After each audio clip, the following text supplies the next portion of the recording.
on the basis of which to differentiate between good and evil. When they assume a moral law, they must posit a moral lawgiver. But that's whom they're trying to disprove and not prove. If there's no moral lawgiver, there's no moral law. If there's no moral law, there's no good. If there's no good, there's no evil. What's the question? Well, you lost me, so you probably lost everybody else. So the question assumes the reality of a moral framework. Right, yeah. That's the point. There's so many people saying there is no God, there is no God, there is no God. But we see the mess the world is in as a result of that thinking. And it just seems to me like, I think sometimes, why would it take a panel of experts to figure out our problems? All you have to do is just look at a chart of the more people try to get God out of everything, whether it's take them out of school, don't let kids pray, do with the Ten Commandments. You see the moral fiber going down, down, down, down, down, and people become more and more unhappy all the time. You're absolutely right. G.K. Chesterton put it this way. Anytime you remove any fence, always pause long enough to ask why it was put there in the first place. That's good. And you know, it is not at all shocking right now that our financial system is on the verge of collapse. Our families and our homes are under deep threat. Reasoning of what life means, what the home means, what marriage means, everything is up for grabs. And it's because we have removed the fences and everything is moving. There's no point of reference. It seems like in our society today that a certain amount of people, seems to be more all the time, they're working tirelessly to try to get God out of everything. Why do you, I mean, if somebody doesn't want to believe in God, why does it bother them so much that there's people that do? We ought to allow people the privilege to disagree, but we ought not to be disagreeable in the process. I think truth is powerful enough that when you dialogue, it becomes self-evident quite quickly. But you're right. Here it is in North America on the campuses. I've had PhD students call me and tell me that the professor began his or her talk by saying, my goal in this course is to knock God out of you. Why? Yeah, why? It's like, why? Why would you even, I mean, I cannot even imagine somebody spending their life trying to do that.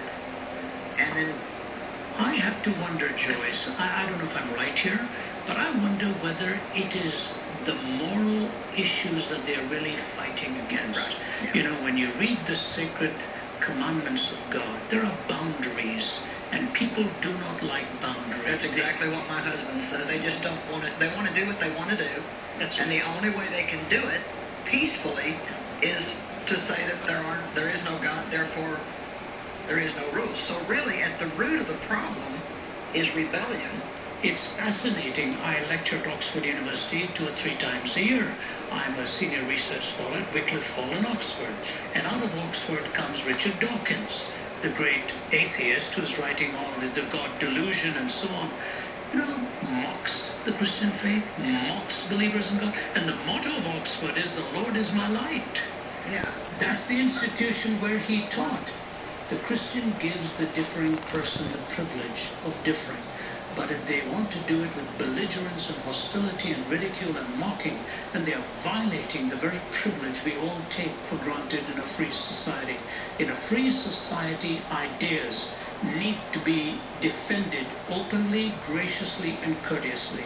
We need civility in our dialogue today, not ridicule and not mocking. But I think that's what it is. The moral framework has always been a threat to a person who does not like That's moral exactly reason. right. That's exactly right. I go around half the time feeling like I need to try to protect God's reputation, which I know he's able to take care of himself.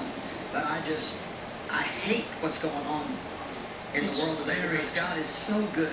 And when you think of a lot of the hostility coming from the West, for example, where God has blessed these nations so much, given us the privilege of freedom. You know, the Duke of Edinburgh, Prince Philip, once made the comment. He said, freedom can be destroyed not just by its retraction, it can also be destroyed by its abuse. Yes. And that's what we are about right now. But God is doing some great things. I know people like you on television and so on. You see the growth of the church in China and the incredible response to the gospel in the Middle East. So, you know, maybe the focus will shift and the missionaries will start coming from the East, which may be a good switch right now. So God's doing some great things. Well, one of the things that does comfort me is no matter how much people try to get rid of God, he is not going away. When all is said and done, God is alive and well on planet Earth. He's not going away, and things are not going to work well without him, not in your life, not in society. All the questions that we're going to discuss over the next 2 days can't be answered without first understanding how opposing ideas cannot both be true. When we come back, we're going to address the question, what is the truth? Stay with us.